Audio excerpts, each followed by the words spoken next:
నంద్యాల జిల్లా ముచ్చుమరి గ్రామంలో 8 సంవత్సరాల బాలిక ఆచూకీని వెంటనే కనిపెట్టాలని కర్నూలు కలెక్టర్ కార్యాలయం ముందు వాల్మీకి సంఘాల ఆధ్వర్యంలో ధర్నా చేశారు. ముచ్చుమరి గ్రామానికి చెందిన బాలిక అదృశ్యం అయి 10 రోజులు అయినా ఇంతవరకు ఆ బాలిక ఆచూకీ కనిపెట్టలేకపోవడం ఏంటని వారు ప్రశ్నించారు. పోలీసులు వెంటనే స్పందించి బాలిక ఆచూకీ కనుగొని బాధిత కుటుంబ సభ్యులకు న్యాయం చేయాలని కోరారు. ఈ కేసులో పూర్తిగా దర్యాప్తు చేసి దోషులు ఎంత పెద్దవారైనా కఠినంగా శిక్షించాలని డిమాండ్ చేశారు.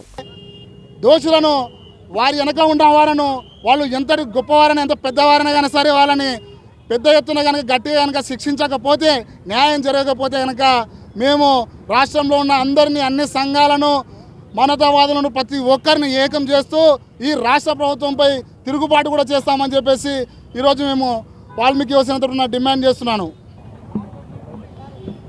ఈరోజు ముచ్చుమర్రి సంఘటన తీసుకుంటే రాష్ట్ర వ్యాప్తంగా ఇది ఒక చాలా ఆందోళనకరమైనటువంటి విషయము, ఒక దుర్మార్గమైనటువంటి సంఘటన ఇది.